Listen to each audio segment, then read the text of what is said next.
LG has been making OLED TVs for a few years now, and the TVs have been getting better every year. So today we're reviewing the LG OLED C1.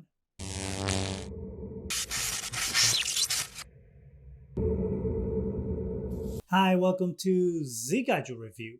Today I have the LG OLED C1. I've been living with that TV for about a month. Actually, I will say a little over a month now. I just wanted to give you my take on how the TV performs and what's good about it, what's not good about it, and if it's worth actually buying the TV. So what I review of the TV now, the C2 is about to come into the market, meaning that this TV is going to be heavily discounted once the other model comes to market. And if you've been waiting to buy an OLED TV, maybe, just maybe, buying the C1 right now before the new model comes out will be the smart choice. So with that in mind, let's get into the review. This TV comes with 4 HDMI 2.1 ports, which are ready from the box to support all the features that your PS5, Xbox Series X, or Xbox Series S can throw at it. The LG C1 does feel a lot sturdier than the LG BX or B10, whichever way you want to call it. While it is very, very fragile due to how thin the screen is, I did not feel as scared moving the TV around as I did with a B10.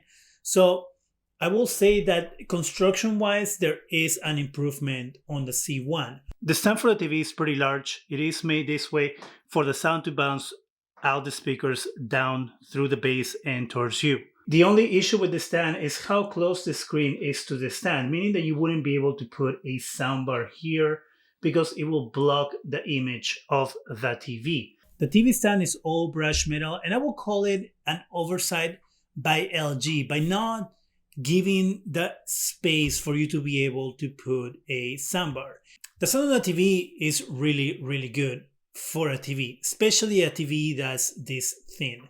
The sound out of this TV compared to my B10 is amazing. The C1, again, does a better job. It gives you better bass. I personally opted for putting my own settings when it came to the sound instead of using the AI feature, and I'm quite happy with it.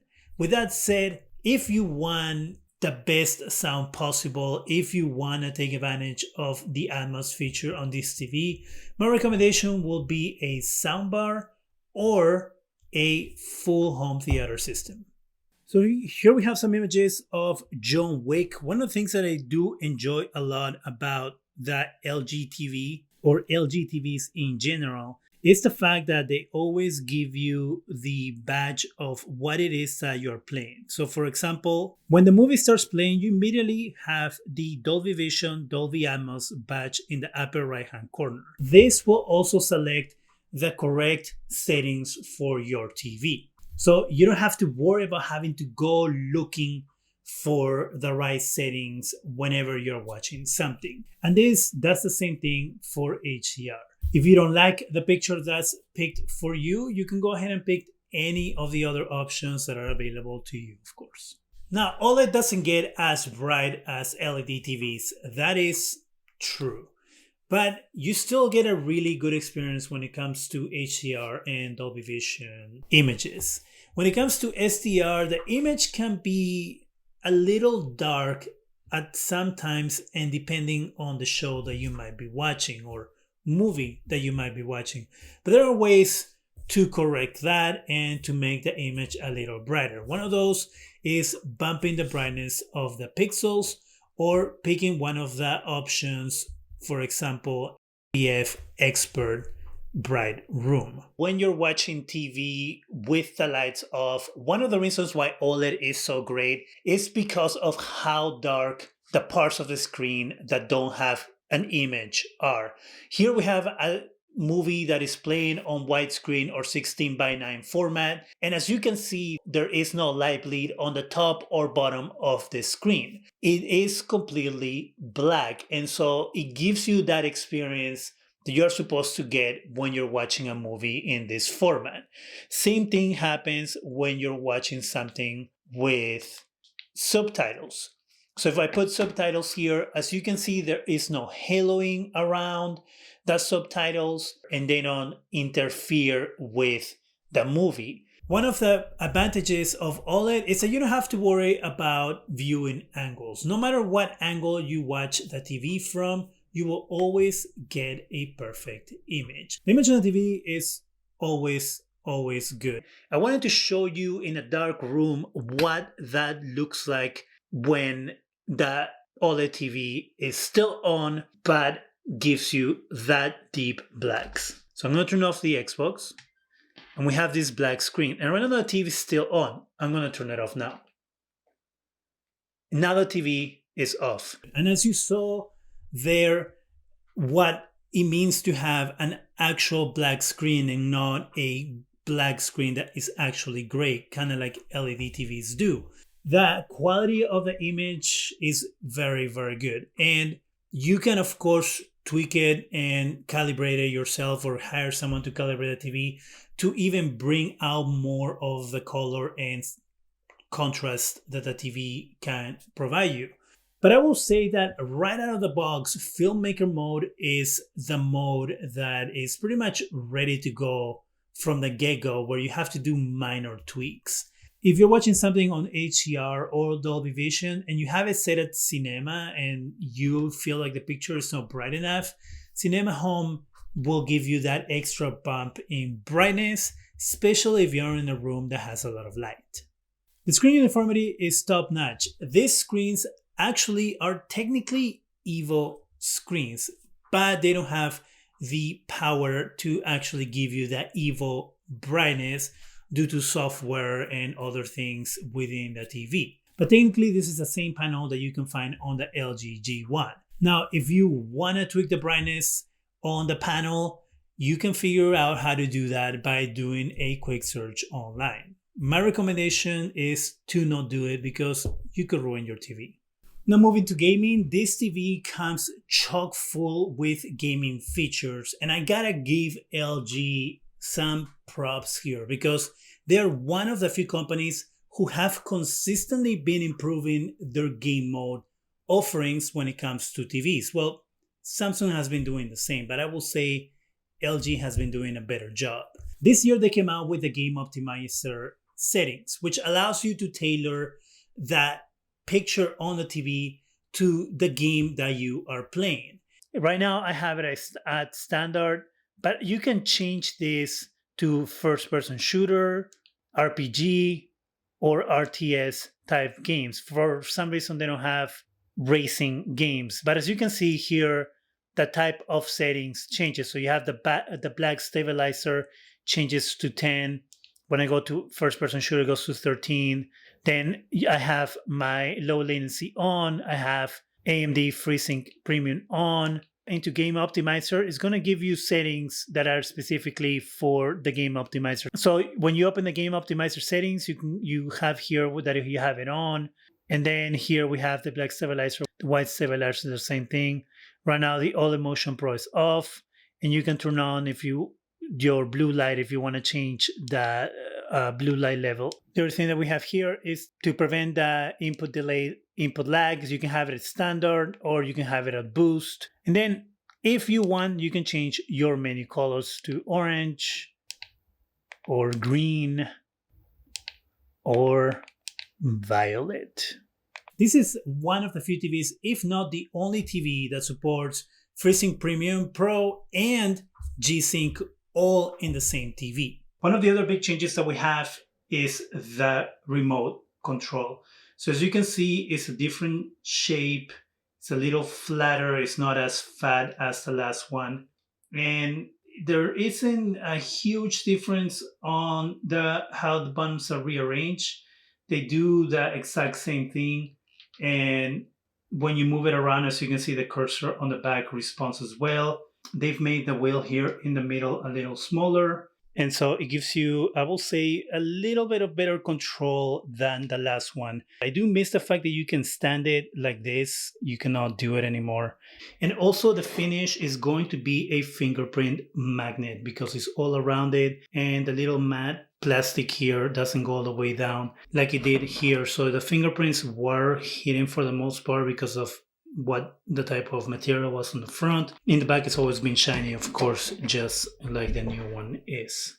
When they first announced the new remote, I thought I was going to hate it, but actually, I do like it. One of the things that I really like about LG TVs is how quickly they respond to the community. Anytime that the community brings up issues or they say that there's something that isn't working correctly with the TV, LG is very quick to address it and to issue firmware updates, something that we cannot say about other companies.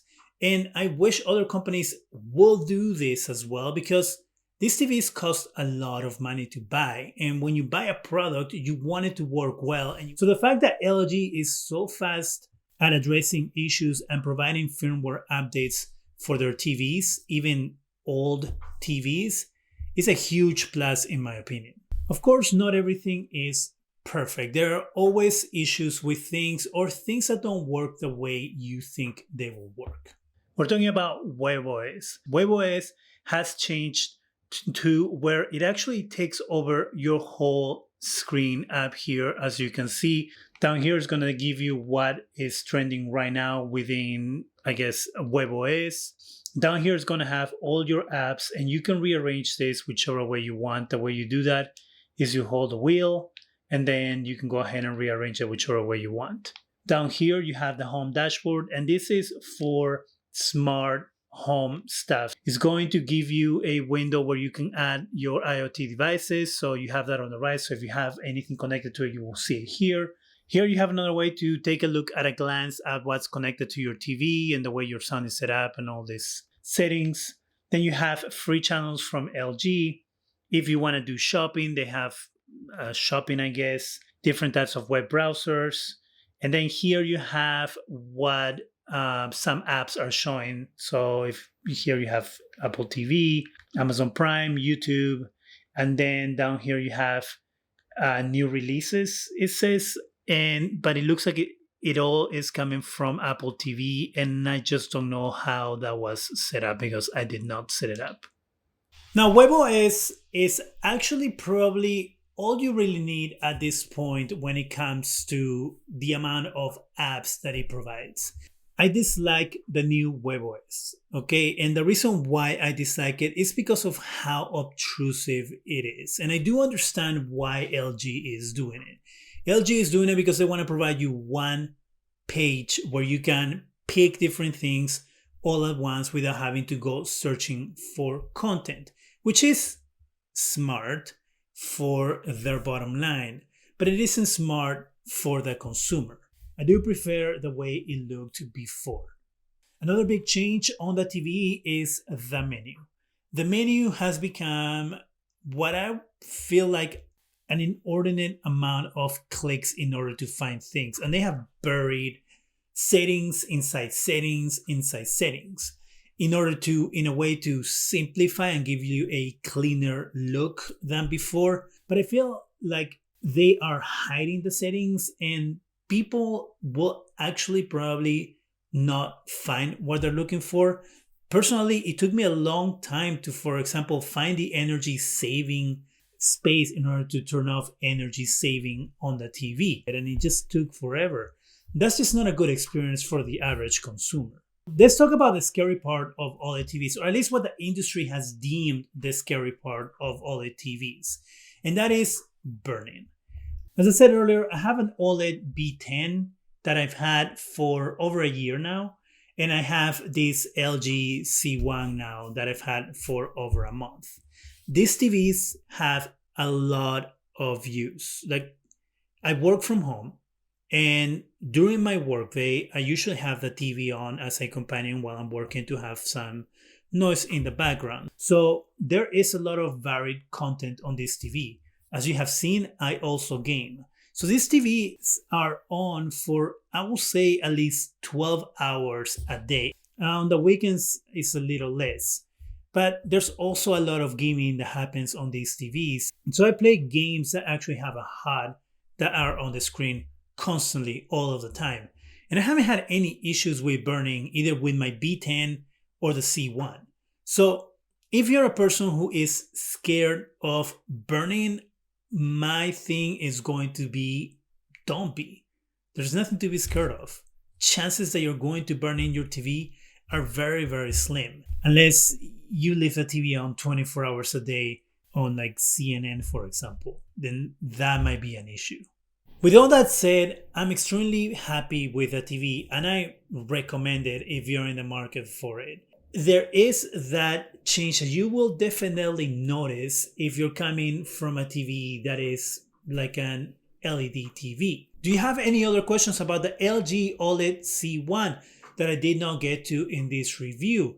Do you have one of these TVs? What has been your experience? What do you like? What do you dislike? Let me know in the comment section.